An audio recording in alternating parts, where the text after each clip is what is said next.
Welcome to ESVN, the Emma Sports Vigeland Network show. My name is Emma Vigeland, and you know what to do, folks. Like this stream, subscribe, youtube.com/ESVN show, put on push notifications, and all of that good stuff.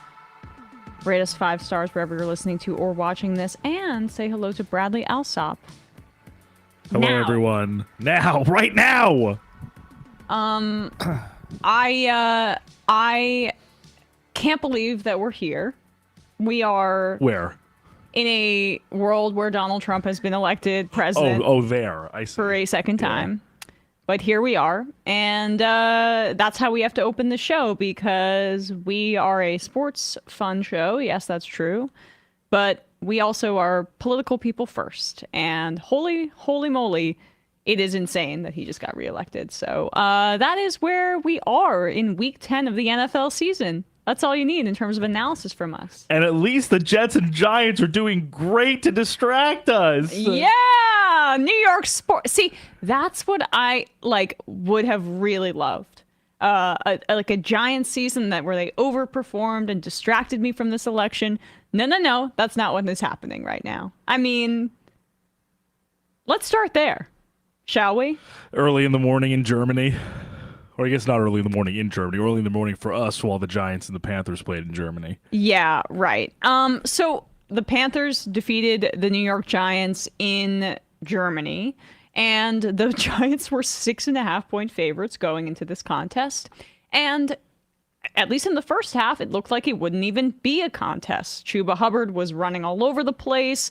The Giants just looked awful from the get-go, and they have a very strong defensive line, but when your offense isn't producing and you can't rely on those guys to have the energy that they need to be able to get after the quarterback, you lose games. And that game went to overtime. Tyrone Tracy, thank you, King, for fumbling right off the rip. I think it was on 1st and 10, giving the Panthers a field goal opportunity to finally just put it away in overtime. It was one of the worst games I've ever witnessed. It was one of the most disheartening games that I've ever witnessed. Daniel Jones won't get off his first read ever. He's broken fundamentally as a player. There were images of Wan'Dale Robinson running wide open to the point where, they zoomed out and he was a little dot, and I couldn't see any other defender on the screen. There must have not been a defender within a 20-yard radius of him, screaming, jumping up and down because the ball wasn't getting to him. Daniel Jones, before this, I think this killed his confidence, this open flirting with Drake May and the draft and that kind of thing, and we'll get to Drake May in a bit. But I at a certain level, it's I feel for him, but dude, he has not performed. And he had one good year, and that was Dable's first year, and a lot of things went right for the Giants in that regard. But he has never developed the feel that he needs to be a starting quarterback in this league. And he apparently has an injury guarantee in that contract that kicks in soon. So I expect Drew Lock to start the rest of the year after the bye, which the Giants go into the bye in a horrible way, which is good because they should be trying to finish the job and get the number 1 overall pick in the draft right now. We've sort of discussed this before, but I think even take the money out of it, I think it's tough because it seems as if, it may have been a mistake for the Giants brass to take the Vikings playoff win season as somewhat indicative of what might portend for their future, when in retrospect, and of course you would never, there's really no way to fully know this prior to it, right, prior to things just actually happening and unfolding. But it looks like maybe there should have been some hesitancy, or at least kind of some tentativeness in terms of springing to offer that longer term extension to Daniel Jones after that, after that very, encouraging and exciting level of success, winning a playoff game despite no one really anticipating them having that type of season in 2022. But ultimately, it's hard to forecast these things, but it's also difficult to look back and think, could it have been potentially a little bit easier for the Giants to kind of continue to try and regain some of their flexibility in terms of their roster construction, but also kind of return to a bit of a higher baseline without having to kind of now figure out what to do with Daniel Jones in this contract. At least, fortunately, if I'm not mistaken, I think we've discussed this. It's finished after this year, right? Well, they can cut him with basically minimal losses to them as long as his injury guarantee doesn't kick in. So part of why they need to bench him over this bye week is that so as for that guarantee to not kick in. Kick in. Right, yeah. And I mean, like over his last 17 starts, Daniel Jones is 3-14. He has 10 passing touchdowns to 14 interceptions. He has not, I think he's gone many dozen of games without a 3-touchdown performance. I haven't, from a passing perspective, I haven't been able to find those statistics right in front of me as we speak. But yeah, the guy just is clearly, I think, frustrating the team. Malik Neighbors looks disengaged. Which is not what you want for your, high lottery pick, proverbial lottery pick wide receiver. I mean, the problem is like, he was, as John Mara said 2 years ago, we gave this kid a horrible set of circumstances and we set him up to fail. But the reality is like, that's why player development is so important. That die has been cast, and Jones is broken, at least at this point, and clearly not an elite starting quarterback in this league. And so you have to move on to see if you have that option. Like, I feel for Dable and Shane in this regard, because if they're sincere in giving Dable another year after this, which is the rumor according to what we're seeing in the press, that John Mara says he wants to give them another year. I hope they do. That would mean that Mara is self-aware enough to know that him trying to push them to extend Daniel Jones was the problem in this situation. This was Mara's guy, and this was from Gettleman's era. Dable and Shane have never had an opportunity to pick their quarterback, never. So that's not fair, really, to Dable, who came in as the quarterback whisperer. That's partially why I do hope that it isn't. I mean, unfortunately, just in terms of how the dominoes kind of fall when scapegoats are required for a team that's had a bit of a failure, or at least a bit of a inauspicious half of a season, which does not portend good things for the rest of it. Even if it's not a mid-season thing, usually, obviously, owners are not really looking to look inward and are looking to see who they can, make a display of firing to indicate that they're serious about changing things. But I've never really thought by virtue of what I feel like I see in terms of how Dable is with players, as well as his I think, honestly, what I did definitely feel in 2022, and I still feel like does sometimes show itself, his strategic or play calling. I think sometimes he has some in-game flubs of decision making, but I've never thought his offensive strategy and scheming has been unsound for the most part. Yeah, I think, unfortunately, just you can see there aren't a particularly robust set of options to carry out an offensive scheme with how this team is playing right now.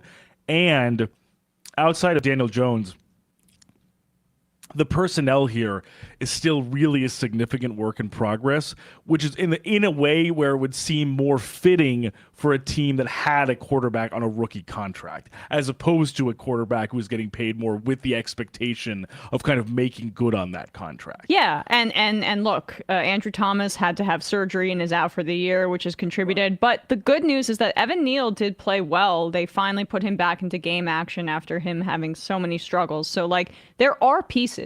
The secondary needs a lot of work, but that defensive line is no joke. The offensive line has regressed with Andrew Thomas, their best lineman, out for the rest of the year. But you can get him back healthy next year and put some pieces around him with Malik Neighbors, where a rookie quarterback, or if they load up and try to go for Arch Manning the year after, which would be the most Giants thing of all time, that you can have some pieces there. But it's like, I don't want them to go another year without a quarterback, because I think these guys are going to start to stop buying in.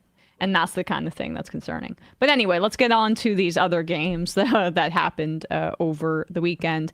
We'll get to the Jets because they played in Arizona later on in the day. Thank you, my New York Jets, for never steering me wrong when I pick against you, because I'm usually right. You are usually right, and except for the one Texans game, but yeah. I believe now that it's happened correctly that was a fluke and not a sign of good things to come. Right. And then the Texans have their own problems, which we'll get into in a little bit. But holy crap, the Patriots just destroyed the Bears. I couldn't believe that final score, 16-3, 19-3. Oh, excuse me, 19-3. They ended up getting a field goal at the end, and Drake May still has these errant throws, but he shows his incredible athleticism regularly, and he shows that he can make wow throws. It's just that, can he do that consistently? That was the question about him coming out in the draft.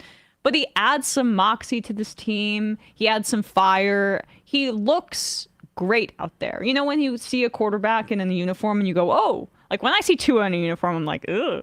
When I see Drake May in a uniform, I go, oh, you look the part. You look like the kind of athlete. Like, you look like you have a good build for this position. And so he's looked better than I thought he was going to look, being thrust into a really difficult situation with a bad line and the worst receiving core in the league. And that's, I think, a difference where we talk about some of these young quarterbacks and sort of how, across the league in some ways, there's a bit of a difference between how certain teams handle them, where it's like, with the Colts, which I'm not even necessarily saying it's the wrong thing. I'm just saying I feel like we're seeing teams potentially have quicker hooks for younger quarterbacks if they're not playing well, to kind of not really give them the breathing room to like try and kind of like continue to receive in-game reps at the expense of potentially something a little bit safer. A la, for example, see if the steady hand of Joe Flacco can kind of be more impactful than that of Anthony Richardson struggling, even though Richardson's 22 years old and Flacco's 40 or almost 40. With the Drake, the reason I bring this up is because I actually think, for if anything, credit to the Patriots and to May is that it's kind of the opposite of a situation like that, where he has been rewarded, and it's been rewarding to the team, I think, for him to be out there. And despite, as you said, there are still sometimes, he has that kind of gunslinger gene of sort of being like, he is always looking downfield. He is willing to take a risk. He's willing to kind of put his body on the line when he scrambles. But I think part of those things, even if sometimes it doesn't work all the time, I think it does speak to a personality on field and in the locker room of someone who is, despite the circumstances, really trying hard to win and trying hard to play dynamic football for a team that doesn't really have a lot going for it. I feel like it's more galvanizing for people in and out of the locker room than just staying with Jacoby Brissett and seeing what happens. I think he has a personality of being a gamer, right? Like, that's something that sticks out, is that, he's got some edge to him in the way that he plays. You can see it in his body language, and when he fights for these extra yards is what got him concussed earlier on in the year. Right. But so he's got to be smart. But, that's the kind of thing where you see why teams were excited about Drake May. On the other side of things, oh my gosh, this offensive line might be the worst in the league for what the Bears are putting out there. And did you see that clip of, I didn't catch it in the live broadcast, of Caleb Williams on the ground having to get laying there and none of his offensive linemen picking him up, and one of the Patriots defenders did so? Jeez. Yeah. The vibes have completely collapsed. If we go into the psychoanalysis, that is Chicago. Not good. For a 4-5 team, they act like they're 2-8. It's just crazy. And I feel for Caleb Williams, because he's getting his the shit kicked out of him all the time. But this is clear that they need to move on from Matt Eberflus. The defense has the personnel to be really talented, but you need more than that. You can get a strong defensive coordinator. It's just not that hard. It's much harder to find a good head coach who can also usher Caleb along. Like, for all of our making fun of that stupid coaching staff, they've overperformed down in Washington, and they got... So I was just going to make this comparison. I think exactly what you were saying is that to speak of two other situations with rookie quarterbacks, with Caleb Williams with the Bears and Jaden Daniels with the Commanders, and all three defensive head coaches. Check out the disparity in kind of what these teams are feeling like when you're watching them. I know it seems a little intangible, but to your point about seeing that seeing that clip, like the 4-5 Bears losing pretty embarrassingly to a team that you would think on paper would be significantly worse than them. With this type of talent on the roster, at some point, going into the season, we were sort of thinking defense played really well in the second half of last season. Right. Rome Odunze coming in as a rookie wide receiver, Caleb Williams coming in, Keenan Allen, Gerald Everett and Cole Kmet, DeAndre Swift, like Roshan Johnson in the backfield. You would think, Frank, the reason I was bringing up the Commanders while talking about the Bears roster is because fundamentally, as we look at both of these programs, on paper, the Commanders, I think, are definitely worse in terms of personnel on offense than the Bears.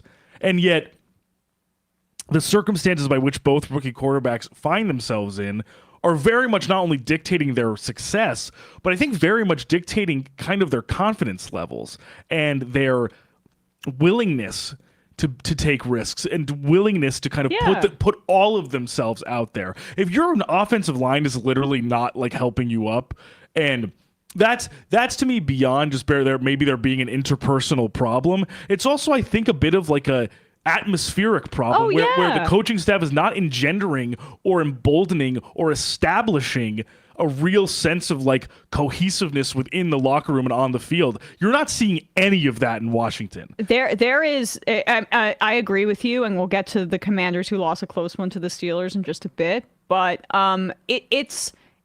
you can just see how when the offense quits, when it's so hard to get anything done, and everyone on offense starts to quit, that's when you see the collapse of a team. Because like if you have a high churning offense and there's always a chance that you can get out there and score some points and even things up, even if the defense isn't playing that well today. I mean, we've seen this in the era of elite quarterbacks like Josh Allen or Patrick Mahomes. Mahomes this year, the Chiefs have an incredible defense, and they did last year. But before that, they were just outscoring everybody, and it didn't matter. Remember that playoff 100%. Matchup in the divisional game when they just tore it up in overtime? It gives a bad offense is worse than having a bad defense in the way that it demoralizes a team. And there's no reason that with Caleb Williams and with DJ Moore and with DeAndre Swift, like they're middle of the road in terms of talent, but it's like they're the worst team in the league on offense. That's I think what is jarring when you compare the on paper product to the on field product of that. There are teams that I think right now, I would even say the Chargers, like relative to the personnel outside of Justin Herbert, or I would say their personnel is not as good as the Bears. And I would say they're playing much better. Similarly, I actually just think the atmosphere is better under Jim Harbaugh. The Cardinals are another team that's Cardinals playing defense better. is terrible. Yeah. And they're still going out there and still, I would say on both sides of the ball, even if it's not always effective, playing hard and trying to win these games. Whereas with the Bears, the other thing I was going to say too, when we were kind of dovetail from our Daniel Jones conversation, is that I completely agree with you that it's more difficult to overcome a demoralized offense and a demoralized defense because, as we can all attest, I'm not splitting the atom here. The quarterback being the queen on the chessboard, the most important piece. If that person is demoralized, or if that person somehow in some way is either stunted or stunts themselves by virtue of what's around them, that's sometimes irreparable regardless of the talent level. Yes. Like we have seen many very, very talented quarterbacks. Even ones drafted first overall or in the top 3, top 5. David Carr is lose reminds themselves me completely. Right, exactly. Brother of Derek, yeah. Exactly. In someone who was literally, I think, sacked the most, like had at some point the record amount of sacks in a single season. Like, regardless of how amazing you might be in college or how kind of revelatory you might be, if you're in a situation like this, the talent sometimes doesn't even matter. Yeah. And so I'm just hoping they make a change for Caleb's sake, just to not kill his confidence in this way. Because there needs to be, I think, a full-scale teardown in my view. I think Eberflus, I think Waldron, all of the offensive staff. I hate Waldron. But we hated that. But we were right to hate 100%. That pick. I remember, I'll always think of this because I remember us talking about it when we were kind of doing a preview. It's like literally Jackson Smith and Jigba, either at the draft or at the combine, I can't remember, or a Super Bowl, one of the big media scrums basically asked about like, Shane Waldron was your OC in Seattle. He's now taking the job with the Bears. Like, what do you want to say to the Bears, like offensive skill position players, as like what they might expect with Shane Waldron? It didn't get that much play, but like he literally said something along the lines of "good luck." Yeah. Like, and we, you know what? We should have listened to him. We should have. And I think we obviously were concerned, but like, it sort of makes a ton of sense now why Seattle's offense, I think, despite Geno Smith's heroics, had clear limits. Same thing that we're seeing here. We know we can see some of the glimpses through our fingers or through the curtain or go through the blinds or whatever of what Caleb Williams is capable of. But like, it's not easy to get sacked this many times and also to have basically no options. Yeah, he looked like he was in serious pain. So I mean, good job to the Pats. Wanted every 2-7 team to win yesterday. I got a few. The only one that lost were the Jags. So they have the first overall pick, but we'll see. Maybe not for long. The game on paper of the weekend, and we've been talking about the Commanders, was the Steelers Commanders game because both of these teams are at the top of their division. Even though no one would count those two teams as two of the best teams in the league, they still are really good ones. And the Steelers are they're still holding on to the top of that division. It's incredible. They ended up winning 7-2. by a point. And this was the best game that I've seen Russell Wilson play since he left Seattle. And this to me is potentially more than anything now, because I was actually, pretty impressed with how the Steelers defense played against, a very potent Commanders offense. That I find it actually to be a little bit of a similar formula to that of the Chargers. Yeah. In terms of what they could potentially use as their formula for success, which is like, obviously, strengths of the defense coming out and sort of like kind of in a way where I know it was 27 points for the Commanders, but I feel like they did a good job of kind of hemming in Jaden Daniels more than a few other defenses had. Yeah. And combine that with just a few shot plays, a few kind of big explosive plays on the offense. Even if the Steelers aren't constantly moving the ball at will, if Russell Wilson and the offense of the game script kind of puts him in a position to basically say, okay, Russ will do a deep drop back, and then either him or either Pickens or Mike Williams, two big ball winners, will go in a one-on-one matchup, win, and hopefully make a great catch. It worked for 3 touchdowns. Well, I know this was the formula for Russell Wilson when he was in Seattle, right, when he got arrogant and thought that he had more to offer than he did. I mean, Russell Wilson had athleticism that made things easier for him in terms of having some one-on-one matchups back when he was in Seattle. He thought he could be Peyton Manning. He thought he could be Tom Brady. No. But if you're running an Arthur Smith-style offense where there's a lot of movement and it's based on the run, like in Seattle in his heyday with Marshawn Lynch, then you get these one-on-one matchups, and that ball to Mike Williams was beautiful. Who, by the way, congrats to Mike Williams for getting out of the Jets. Yeah, but Mike Williams notably catching a touchdown in another uniform. Yeah, but it was a beautiful pass, and 100%. and that catch by George Pickens was amazing yesterday. And he's really like one of the better, like in terms of like his hand-eye coordination, his catch radius is really impressive. And it's kind of like his calling card almost, in the sense that like it's almost what's kind of crazy about a guy like Pickens is like more often than not, like you're seeing him make kind of like an outlandish play as opposed to like a normal catch. Like he's always you always kind of, I feel like, see like a photo of him like sideways, one hand out, like making these like incredibly improbable catches, but not many normal, like, all right, he just caught a screen. Yeah, no, like, he's I struggle with him as a receiver because he can make those incredible plays, but on he's like ornery, kind of like weird. Yeah, he doesn't do and it's always like very physical. His catches, always extremely contested. He's not the kind of guy who can get as much separation as you would want. Right. But he is a really good receiver that has a lot to offer. And, like, it fits that Arthur Smith style system. I mean, there's a reason that when he was head coach, they took what's his name down in Drake London. Oh yes, yeah, exactly. That's He a similar loves type big of guy. possession guys. Big He ball just winner, go one on one, and that's his whole philosophy on offense, and it works for the Steelers and Russell Wilson. And I basically think honestly this against one of the better teams in the NFC. This I feel like was a good matchup to sort of gauge whether the Steelers could remain competitive on both sides of the ball, and B, actually win a closely contested game like this. Right. So if this formula can kind of hold where the Steelers front is a real problem and they can sometimes mask a few of the limitations of the secondary with, guys playing really good ball like, Alex Highsmith, Cam Hayward, Keanu Benton, and then on the other side of it, kind of maintain possession for some time with the run game, but then also hopefully score with these big kind of big game hunting type one-on-one matchups between Russ and a few of his ball winning receivers.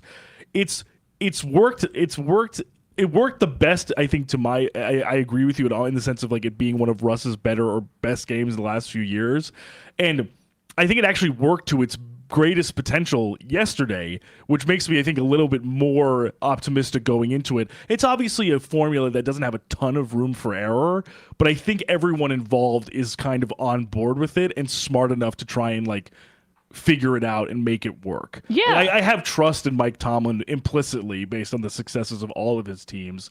And I think Arthur Smith clearly is showing in some capacities, not all of them, that he's probably a better coordinator than a head coach. Oh, yeah, I think so, too. And this is it's also similar to the system that he was running in in Tennessee, exactly. with Tannehill. The other, I guess we'll just move to the other. We're going through these 1:00 games here. The other notable one, and we'll get to the Jets in a bit, but is that the Bills are in the driver's seat of the division in a way that I've never seen. I mean, the Dolphins were kind of up against it. The Bills are... They could like clinch the division in like 2 weeks. I mean, they're 8-2. I think it's for the first time since that era when they were losing all those Super Bowls and getting there all the time. But it's pretty incredible that they were able to have this success, even with Keon Coleman and Amari Cooper being injured. Right. He was... Khalil Shakir caught some passes from Josh Allen. Dalton Kincaid, Matt Collins. Who's that guy that's on a million teams and I'm always forgetting his name? God. Curtis Samuel. Oh, Curtis Samuel. Yes. Curtis Samuel was really yeah. good. I mean, it's just they're slowly, quietly making their way to the top of the AFC or close to it, and we could get another classic between Mahomes and Allen, which is what I'm hoping for. But like, their offensive line is slowly getting much better than it's been thus far in the Josh Allen era, which I think is really helping their run game with James Cook, and then of course with Josh Allen barreling through everybody. And you're seeing it in ways which I think is very encouraging, because I think the pass protection is holding up pretty nicely, but I think you see a lot of what I think is really, it's a good kind of, it's a good, not just a perception, but it's a good thing to see when you're watching an offensive line that's like intense and aggressive at the point of attack. When they're doing, duo or power run type stuff, like double teaming on the run to get a seam or a lane open for James Cook, Deion Dawkins and Spencer Brown on one side or Osiris Torrance on the other side, these guys are running to their spot, and Dawkins, like, who I think I can honestly give some credit for setting the tone for this line. He's underrated, honestly, I think, as one of the better left tackles in the league, but one of his best qualities is he's a nasty motherfucker. Like, he is always trying to, like, not just beat a guy on the line, but, like, kind of kick his ass. Yeah. And I think you're seeing that kind of that tenacity and that aggression show on the line, especially in the run game. And the pass protection is enough because, honestly, you have Josh Allen back there. if you're keeping him upright, you're going to do well on offense. You don't need to be like the most stout pass pro unit in the entire league. As long as he's upright and making his reads, you have one of the best quarterbacks in the league doing it. So and he didn't even need his high end wide receiving talent to kind of dispatch the Colts relatively easily. Like this was second, third, fourth, fifth option guys that he kind of makes it so that it doesn't really matter, and that's a Mahomes quality. Yeah. Similarly, it doesn't really matter who's catching the passes. He's playing way better than Mahomes. Oh, he's definitely playing way better than Mahomes. Certainly at this point. MVP for Josh Allen, who is just still somehow underrated in our culture as one of the best quarterbacks that I've ever seen play football. It truly would be a different story if Mahomes was like this is almost like not. I'm not comparing Mahomes to Hitler. I'm just saying this is but I can't express this enough. But like all the counterfactuals of being like, what would you do if you went back in time to when Hitler was born? Yeah. It's like if Mahomes was never born, and Josh Allen would be easily the face of the league. Oh, like totally. Unquestionably, there'd be no barriers to him making it through the AFC most likely. Yes. Maybe Lamar, but like Mahomes has always been sort of like what makes Allen the 1A when like in any other circumstance he'd be the number one quarterback. How about Joe Burrow? It's amazing how things. And Burrow, to say nothing of Burrow, exactly. Yeah, although they have their own problems on defense and lost again to the Ravens on Thursday Night Football, which I don't even think we have time for. But have you noticed that DeMar Hamlin is playing like the majority of the snaps for the Bills? Because I think it was with Poyer going out. Right, he kind of got thrust into the starting line. Yeah, and it just every time he's on, it's so cynical that the freaking NFL they were so nervous about the PR that he might have died almost on the field that they've made him into like a feel good story. I'm like, what's feel good about it? I don't understand. But every time he makes a tackle, I'm like, oh, and didn't he injure? Who did he injure? I think it was Tua, wasn't it? Yes. So he injured, but Tua ran into him. But my fiance goes, gosh, he's an agent of death, angel of death, DeMar Hamlin. But we were just laughing because he's been on like a bunch of bad tackles, and good for him, he's playing great. But it is just incredible how the NFL made him into this kind of character of feel good stuff where there's no. But it's almost had a bit of the opposite effect because if anything, it's almost like you're reminded of like the horrors that he experienced, and also it makes you only feel almost like more nauseated that like he would ever be in a position to potentially be in another situation where either like he would be hurt or another player would be hurt, and then but instead obviously any pan toward him is like there he is, the hero of the NFL. I know. For like getting nearly like mortally wounded or playing our sport, like playing our sport and are one of us being the NFL, and probably their first or second call after calling an ambulance for him was whatever the cheapest and fastest shirt pressers that were to be like Team DeMar or whatever, Team Hamlin, like NFL, and maybe like a family, like an acrostic poem, like NFL, maybe a family coming down the middle. Family equals our bottom line. Exactly. Right. Maybe a little dollar sign at the end. Yeah. Instead of DeMar Hamlin's 3, it's a dollar sign. GTR Man 909 in the YouTube chat said like they did with Pat Tillman. Exactly. Well, right. basically. Like, so beautiful that like. Yeah, although except Pat Tillman was anti-war, and that was what was so egregious about it, was that they also bastardized everything he stood for. His actual like opinions, ideology. Yeah. So that was that. I will say also Joe Flacco was kind of disappointing. He did not play as well as he has with the Browns, or even when he came in for relief for Anthony Richardson earlier on in the year. So he's older. It's kind of time. Yeah, I just think the Colts are they're a bit in the wilderness right now. They definitely are. I feel for Shane Steichen because he's a really smart coach, and somebody should snag him up if he does end up getting fired. I don't think he's in danger of getting fired this year. Yeah, I think that would be a huge mistake. Stupid. But it is also an owner who has been known to be insane. Or say literally hired his former center, whose largest amount of coaching experience was in high school. Yeah, 100%. The Falcons lost to the Saints. The Saints won, and I should have known. I knew after I had made that pick, I was like, oh God, they have an interim head coach in Rizzi.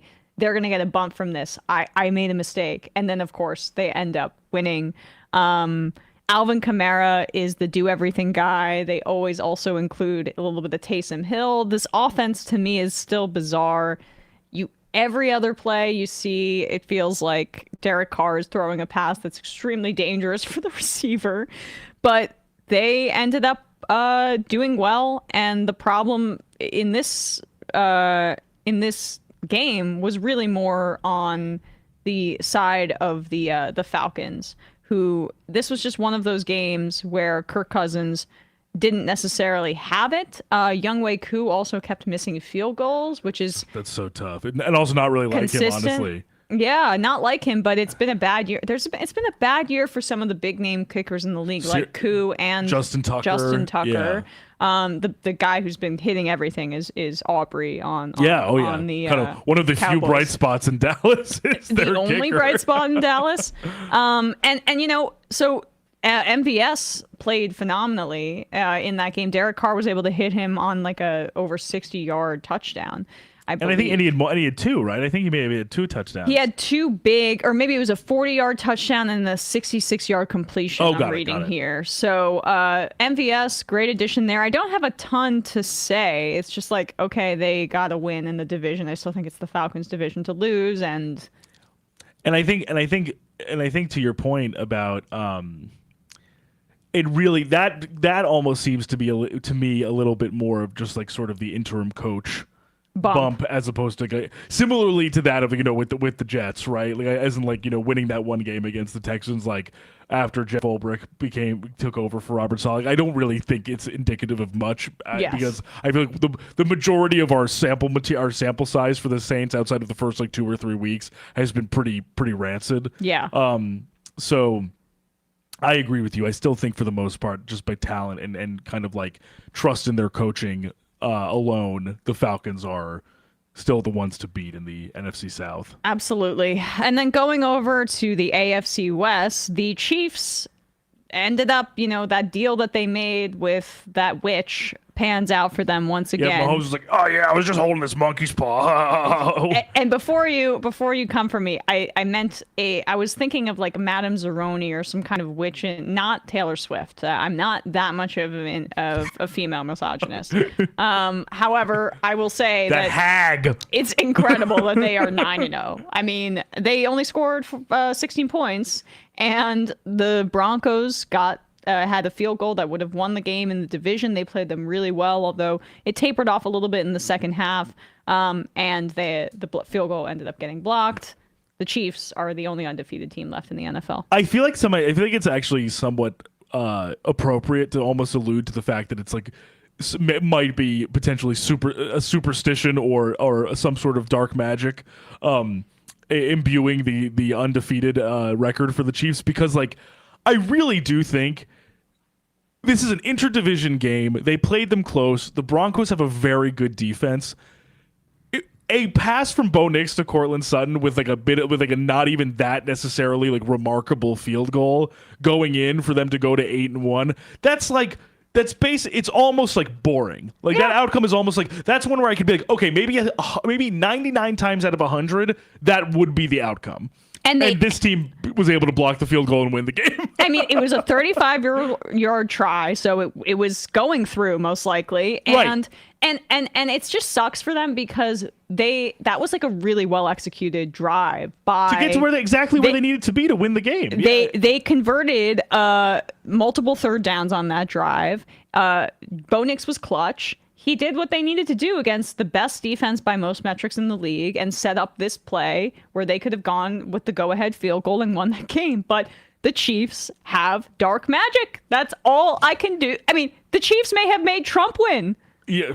Possibly. We all know were the Chiefs home or Brittany Mahomes' leanings are. And his mother. Yes, and his mother. Pat's mother was it a home game for the Chiefs? No. They were in Denver? Yes. I bet one Broncos fan after the game was like, guys, I went to get nachos. I know it was probably a bad time. It was in Kansas City. Oh, was it? So anything. A Chiefs fan or a Broncos fan from Arrowhead was probably like, guys, it was probably a bad time to go to the bathroom, but when I came back, I saw a black cat walk under a ladder and then walk over a monkey's paw. Yeah. And I don't know if that had anything to do with it, but it was just weird to see. Usually there isn't that much active construction going on during games. Super weird. Super weird. I have nothing else to say except for the fact that Chiefs are magic. That's really all there is.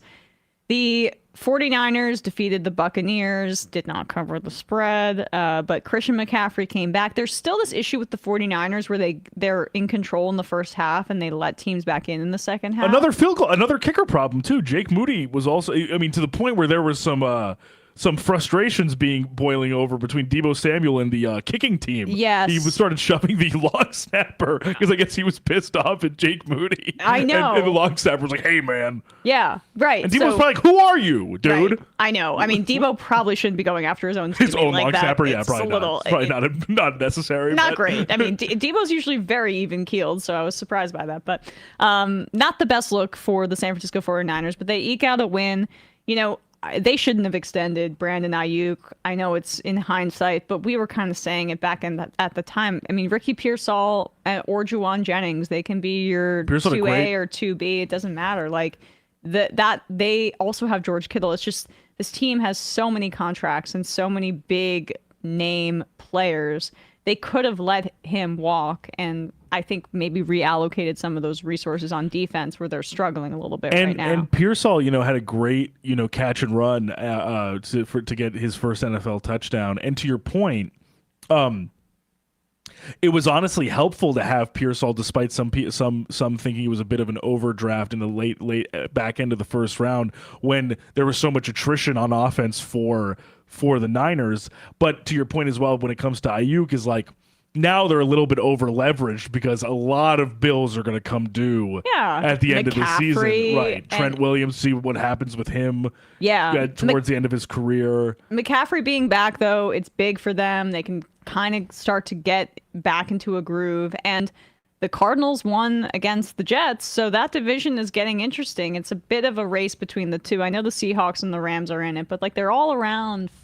They're all close together. Yes, it's this. Funnily enough, was probably not a division I would expect to be so closely packed together. But as you were saying, a little bit of the underperforming of the Rams, Seahawks, and Niners relative to the overperforming of the Cardinals, I feel like so far has led it to be a little bit there'd be more parity than I was expecting. And oddly, this is my favorite season thus far with Brock Purdy. I've been critical of him in the past in terms of like I don't necessarily think he's as good as his statistics had indicated, but it's like his statistics are down this year, and I think he's playing the best that he's played. He's a good athlete, and he's a very timely scrambler. It's odd, to see somebody who I don't know if he has any physical traits that are amazing, but he does everything pretty well, and he has good feel. And that works out well for him at the quarterback position. The feel is what sticks out for me with him that I feel like I've only seen get better, which again isn't really impressive because honestly, if he was literally having been drafted as the last pick in the draft where that he came out of, if he was really just purely a system guy, like literally like, okay, Shanahan tells me to go through this read, and when I get to this hitch, I throw. If that was literally his entire game, I would be like, okay, I get it. He was literally the 299th or 300th pick or whatever. Like I understand that. But as he's continued to, as his career has continued, I actually think his feel in the pocket and his pocket presence is really impressive for a guy with sort of that pedigree coming out of school. And I also feel like and it's not like he's a big guy, which can give you more bravery in the pocket. Right. He's tough. He's tough, and he really doesn't break contain, which he can. As you said, he genuinely is a pretty good athlete. He doesn't do it as like a crutch, which I also like. That's almost like something I like about and appreciate about Lamar Jackson. Not comparing them one-to-one, but just sort of like I like that Lamar, having the incredible speed that he has, doesn't bail out every second he feels as if he needs to. He stands tall there to rifle these throws in. Purdy has a little bit of that, and I find his intermediate balls, both in and out of the numbers, to be very like he sometimes can really put incredible placement and touch on some of his throws. So like I definitely don't think, as you're saying, I definitely don't think whatever offensive woes or kind of like the lack of offensive firepower is really anything to do with Purdy. No, in San Francisco. I just think they're old. They're older, and it's hard to maintain this, and they've had two extremely difficult Super Bowl losses to the same guy there's a certain level of like, God, we're gonna see him again, aren't we? And we're gonna lose again, aren't we? Probably takes a bit of a psychological toll. Yeah. Like, yeah, and they were up in both games Right. and lost both games. You know, but on the other side of things in the NFC, their rival, who isn't really their rival because they smack them every time in this era, the Dallas Cowboys, they ended up losing to the Philadelphia Eagles, as to be expected, with Dak out for the year because of that torn hamstring, which every time I hear it, I'm like, oh God, that's so painful. I told you the Cowboys would be trash at the start of the year. Look, I was wrong in some ways, but this is clearly what they're what, how can you tell this team that they're all in? I mean, it was so obvious. all in, to quote Skip Bayless, all in my ass. Did you see what I needed a comma, Skip. Did you see what Mike Parsons said about Mike McCarthy? Oh yes, yeah, I saw that you sent that to me. So he basically said, I'm going to read you the quote. Please read the quote. Micah Parsons on whether or not he's motivated to win because of Mike McCarthy's status. Mike can leave and go wherever he wants. Guys I kind of feel bad for are guys like Zach Martin and guys who might be on their last year or on their way out, because that's who I wanted to hold the trophy for. You want to win games and do great things with those types of legends who put in more time and work than Mike McCarthy ever did. So that's it's quite blunt, but that's basically Micah Parsons saying, Coach can kiss my ass. Yeah. I play for Hall of Famers, unlike that guy. Yeah, well, he did win a Super Bowl with Aaron Rodgers, but that we all know who was the real reason behind that Super Bowl based on the results that happened afterwards. Based also on the player that we looking back and see was maybe pound for pound like the best quarterback in the entire league. At that point the most talented quarterback of all time, arguably, in terms of throwing the football and the way, But we don't need to go down that road again. Mike McCarthy was carried to that Super Bowl win by Aaron Rodgers. He's as mediocre as he was then as he is here. When they can't bully and beat up on people, they completely collapse. And that's why the rest of this season with Cooper Rush, and then they put in Trey Lance, who looked awful, that was not going to be... Way. I mean, what did they have? They have no run game. I mean, Rico Dowdle, okay. But still, it's not. And Zeke, it's not a particularly exciting combo. Zeke's not even out. I don't even think he's out there anymore. Yeah, probably mostly Dowdle then, honestly. Right. They are. And then on defense, Micah Parsons comes back for the first game, and they made Diggs made a good play in the game. I think he intercepted Jalen Hurts, if I'm not mistaken. Yes, he did.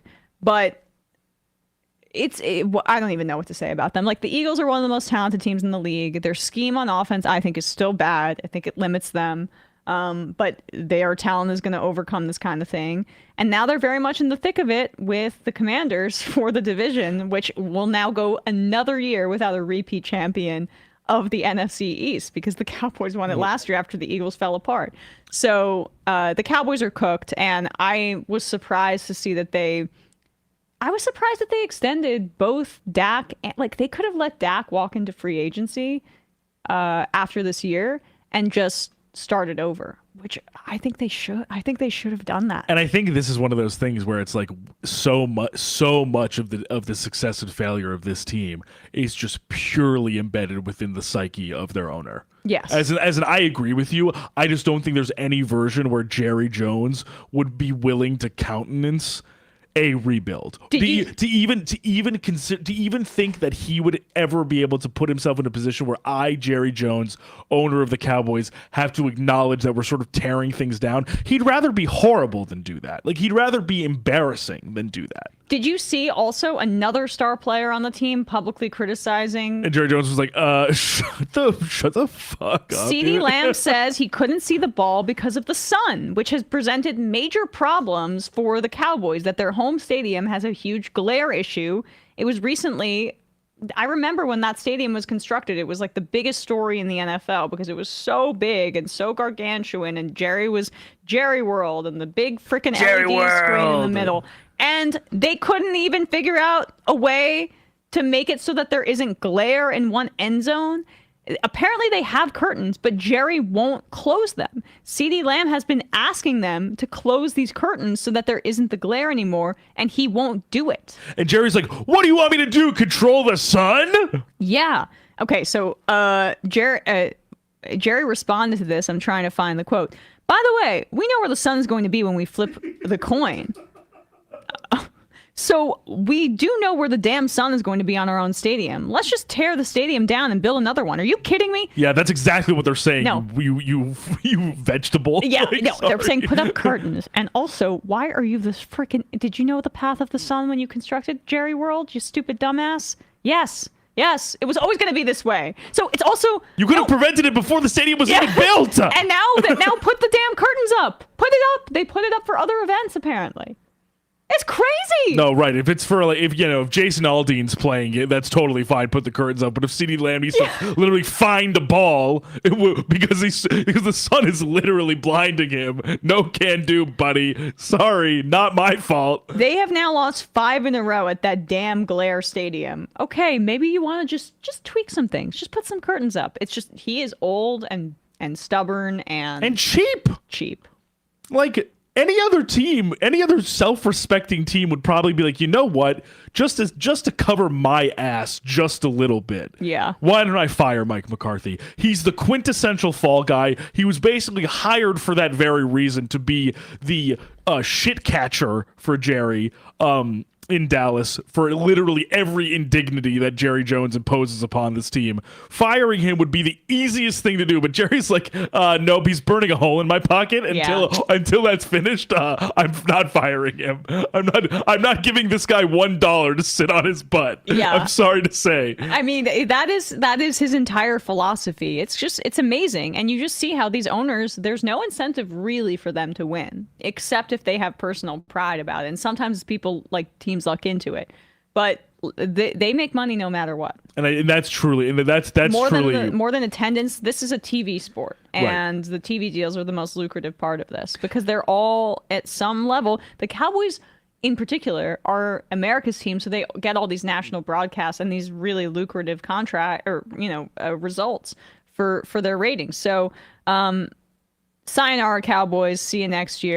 That's why I always say, and we've talked about this so much, that the biggest lie in the NFL, the big lie, as it were, is that Jerry Jones wants to win a Super Bowl. Yep. No, he doesn't. No, he has no interest. Yeah. If he actually did, he would sacrifice like one ounce of his pride and dignity to acknowledge that he's irreparably fucked this organization up, and refuses to take any sort of ownership for that, despite being the literal owner of the team. All he wants to do is cash out. And it's easy to do as long as there are warm bodies wearing the blue and white. Are they blue and white or blue and gray? Whatever their color scheme is. Blue and white, yeah. Then that's okay. That's all he needs. That's all he needs. He needs warm bodies on the field and warm bodies in the seats. He's winning his own personal Super Bowl every day. Oh yes, he doesn't need another ring. Yes, he is. And the attention. Don't forget about the attention. Exactly right. Everyone hanging off his every word.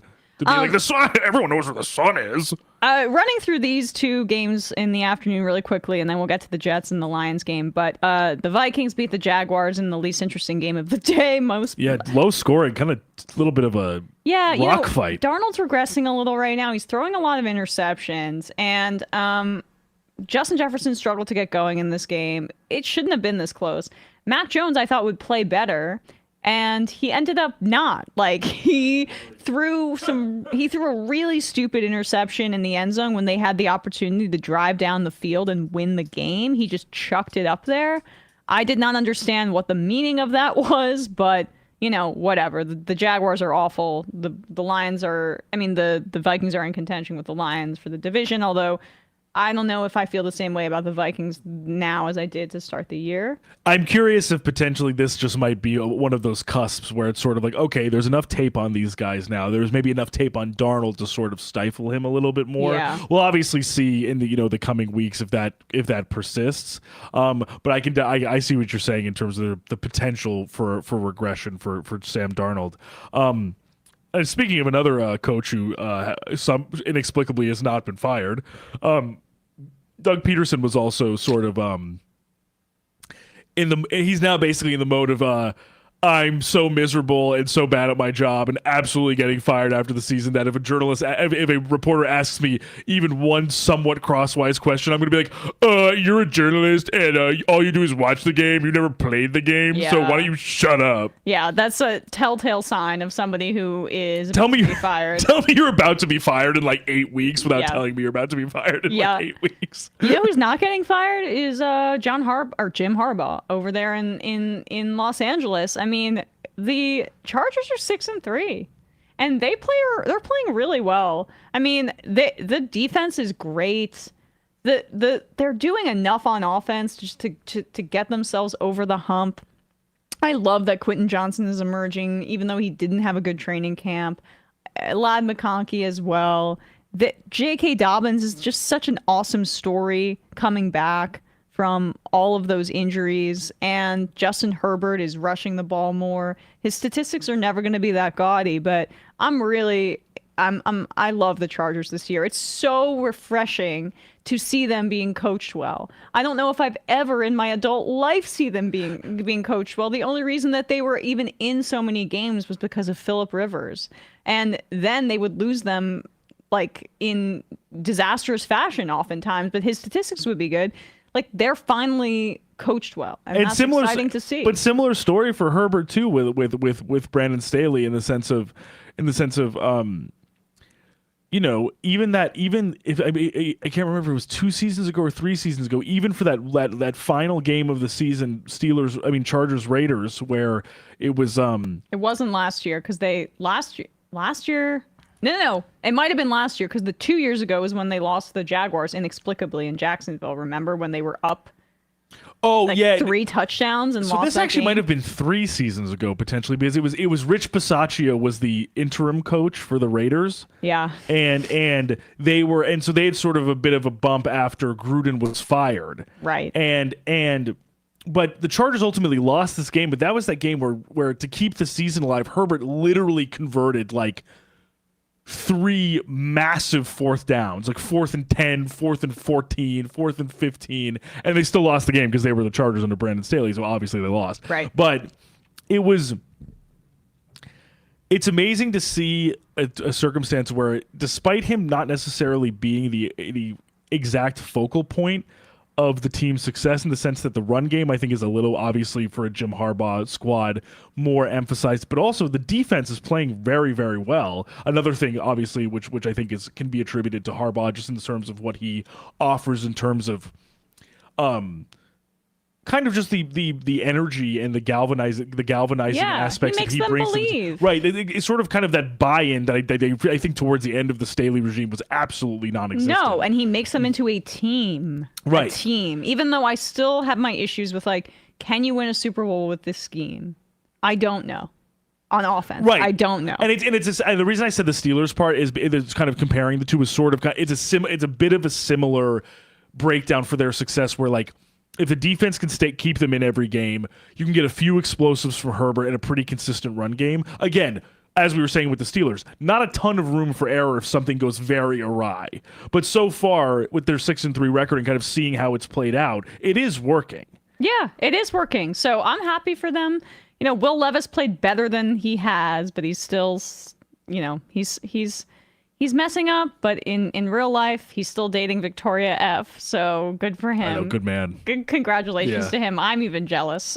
She's beautiful. We loved her chaotic energy on The Bachelor. So chaotic. I was. Never has she driven men so. Never has a Bachelor contestant, honestly, driven men so wild. So maybe that's why he's performing so poorly. She's like Pilot Pete only kept her around because he was like, I am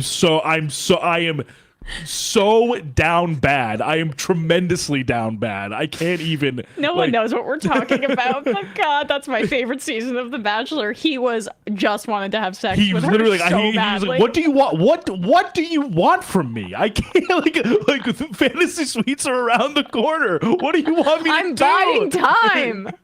I don't love her, but a man can only do so much. And the other women that he kept around, one was the woman who he selected at the end was the Christian woman. No, but both of I think both the other women were incredibly Christian. Okay, well, I don't know. We're getting off on a tangent. But anyway, Will Levis. Another one. She's messing up your life too, buddy, because you're not playing that great. Hannah Ann from Peter Weber's season of The Bachelor is also dating a football player, Jake Funk. She is dating But he's like a 3rd or 4th string tight end in Miami. So good for shout out to them. Good for them. Shout out to them. But I do agree. I think Will Levis is probably yeah in the spin cycle with Victoria Ave, which is probably. But that's why that season was so. Fred Warner is married to a woman from that season, oh my God, too. It's literally the NFL season. That was the season. It's the football wag season of The Bachelor. Is Peter Weber's season. And she was beautiful too. Yeah, she's Sydney, yeah, whatever sure. her life now. Hightower, now Warner, yeah.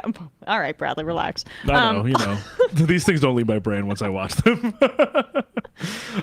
We need to be able to laugh. But I just think ultimately, even it was nice, obviously, to see Calvin really get into the end zone finally after literally being like, "Hey guys, what the hell is going on? Why am I here if no one's going to pass me the ball?" Yeah. And they got the message obviously and passed him the ball. But again, I feel similarly as I do with the Titans and the Colts right now, which is just these are two teams that are kind of in the wilderness and like there's just not enough time to figure it out to them to actually really succeed. Probably other than a few bright spots here and there. Okay, so we have 2 games left to get to. Can you tell me what is going on with the Jets? I did watch that game a good amount because Kyler Murray, I have him in fantasy, and he had a great game. All right, I'll start with my assessment of the Cardinals, and you can give me your view of the Jets. The Cardinals are probably one of my favorite watches in the NFL right now. I think Kyler is playing. He's elevated his play from a mind perspective. Like, he is playing so smart. He's seeing the field right. He's playing conservatively in a way that it's not hindering the team in the sense that he's not afraid to move on to the next play.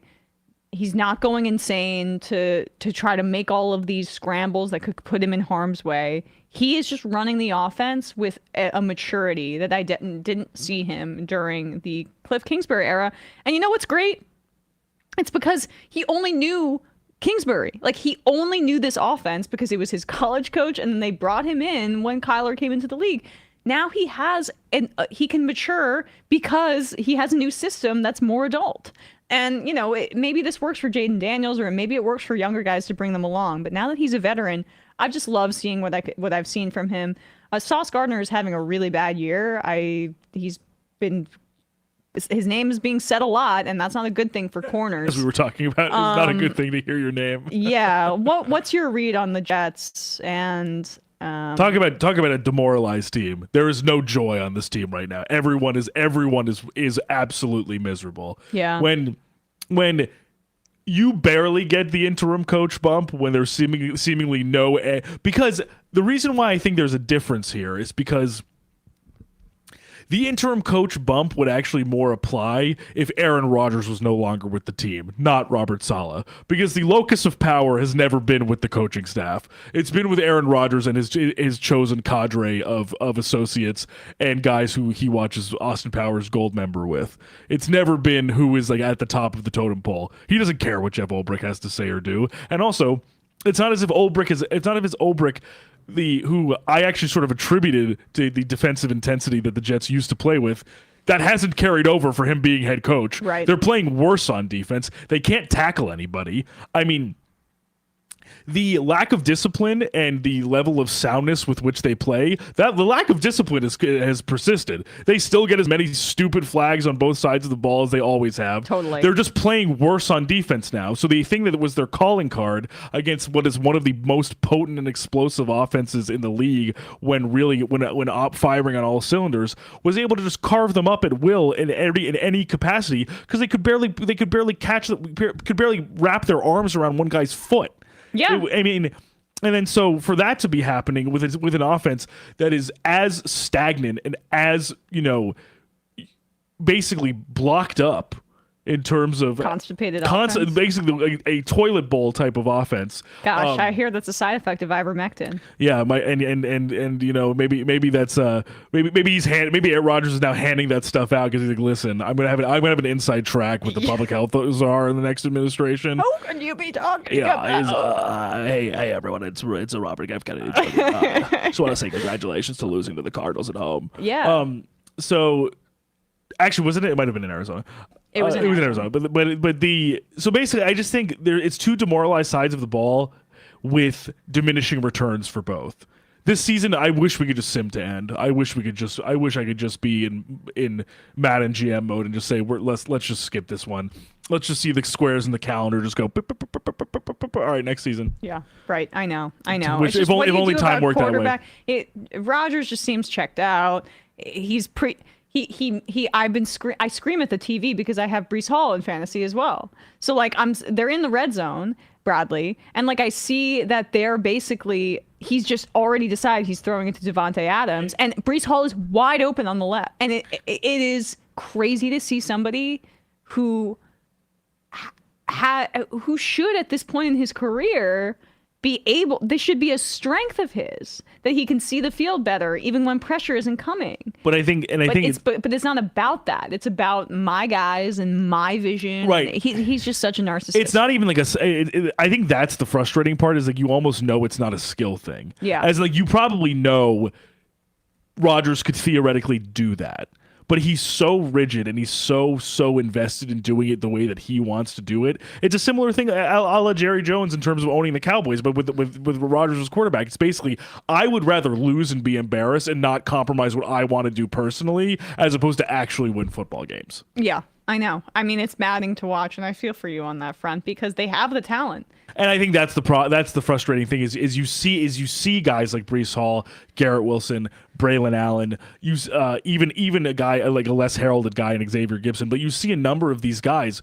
Mike Williams got traded to the Steelers and immediately caught a touchdown. You see all of these guys essentially being sidelined in favor of the guys that Rodgers relies upon. Yeah. And look what happens. Yeah, exactly right. So lastly, we'll just talk about this Lions game. So for all of that stuff about Jared Goff not throwing any incompletions, he just throws 5 interceptions and still win. They still win the game. So this was an edge case in so many ways where I was like, damn, he really doesn't turn the ball over. If the offensive line is stout, he's basically firing on all cylinders. And somehow he has like probably the worst game of his entire career, and then they still win. Well, I mean, it's not even that bad in the sense of like he did throw 2 touchdown passes. It was just that they were so aggressive. It was almost like they were trying to call the Texans bluff because the Texans are struggling on offense right now. Did you see that CJ Stroud got basically almost sack fumbled by his own offensive lineman? And it's really not Stroud's fault. Like Stroud's doing everything he can. It's just the infrastructure is not helping him. As you're saying, the line in the backs, the coverage protections are constantly being confused. People don't really know where they're supposed to be, so he's having to sort of navigate broken pockets all the time. Yeah. And the run game is still not back to what it was in like the first week of the season. I feel like the Texans run game in week 1 was like, okay, this is what is going to give CJ Stroud a break, is this potent Joe Mixon run game, and we just never saw it again. Well, Tank Dell isn't a number one. He's right without Nico Collins to take the top off. Like they're having an issue because Nico would back up those defenders, so the run game was more potent. But the Lions are the best team in the NFL. Yeah. The best team in the NFL. To win this ugly, or at least to see on the stat sheet 5 turnovers and win the game, it's like, this is a team who really, and we've said this before, but this is a team who, if today was not any indication, the entire season goes to show they can basically win in any way imaginable. They really can. Goff has a bad game, no problem. We can still sort of cobble enough points together. And also, look at how much the defense has improved. Yeah. They're like, I think I saw a stat on the broadcast that they're like 3rd in the NFL in either DVOA or EPA per dropback, one of the 2 metrics, in 3rd down defense. Like, this was a unit that the issue, similar to what we were talking about with an early Mahomes Chiefs defense, was basically, this is a race to 40 points or something like that. This is a race to 35 points. They're so much more improved, even with the injuries, even with Hutchinson out, even with Marcus Davenport out. Hopefully Zadarius Smith can get in the game for the second half of the season. I think that was a smart move for them to acquire him from Cleveland. They can win in a number of ways. Either the defense can keep them competitive if things are struggling on any aspect of the offense, or if it's not, every person on that field, offensive line included, is a weapon. Yeah, they are just phenomenally. they're both in the way that we talk about the Chargers and how they have such belief because of what they're Oh yeah. The Lions are that, but just way more talented. 100%. You see Dan Campbell reacting to that close shave field goal from Jake Bates, and he's smirking, and immediately Goff comes into the frame and is so jacked up. It's because these guys not only want to win, they're also excited to win for each other.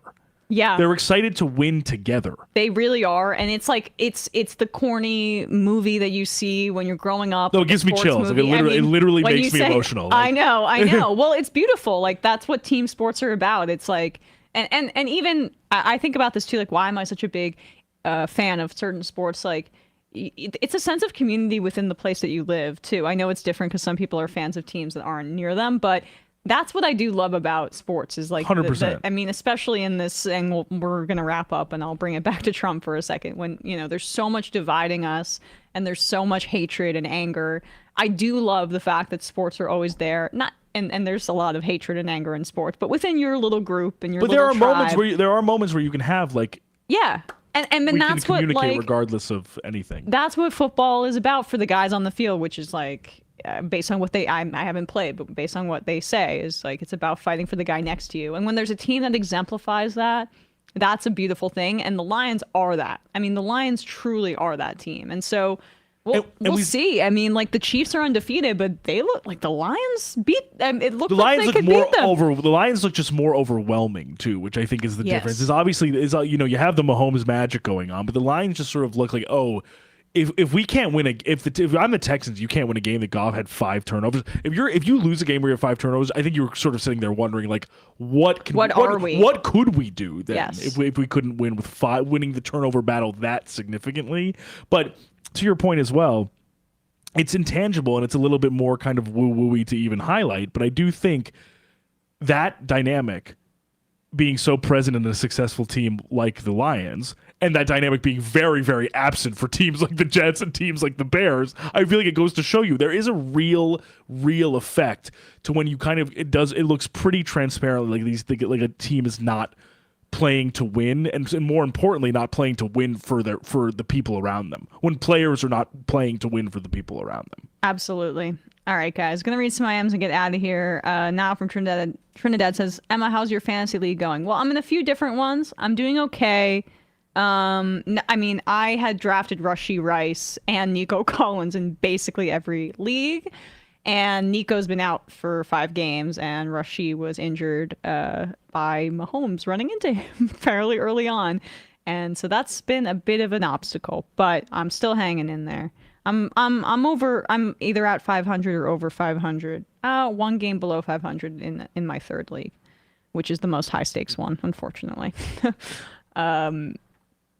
Left Field is Best says, when I was in college, I read a psychology study that concluded 2 things about why we love sports. 1, we have an innate attraction to watching healthy human bodies move, and 2, that the community connections. That makes total sense. It's like, it's dance for, my stepmom is a great example of somebody who hates sports but loves art. And I just want to be like I've tried to say this to her. This is a mode of human expression. Like, I know you don't appreciate it, but we do. Sometimes, I'm trying to sell her on it. It's too late. But like, you love the ballet. This is like that. I mean, it's another mode of human expression that I just wish people wouldn't be so turn their nose up about. Well, that's how I try to sell professional wrestling to people, is that it's 2 things that I love very much combined together. It's sports and reality. Actually, 3 things. It's sports and reality TV and theater all into one. Yes, that's true. I mean, so like, even if some people are like, oh, it's fake or whatever, I'm like, yeah, because they're performing. Yeah. Sports is a performance. Right. Totally. Left Field is Best. What's y'all's opinion on the big stories in the NHL? What do you make of the Jets? Also, the Metropolitan is tied AF right now. I gotta say, I'm gonna get back into hockey. What was the question? It was about the Jet. The Winnipeg Jets are on this like massive winning streak. Oh yeah, it's crazy. I think they're 14-1 or something. Yeah, like that. they're nuts. Amazing, and that's a huge turnaround for them, given kind of like a middling playoff performance last year, and also Rick Bowness basically being like, my team sucks, and I hate all of them. So good for them.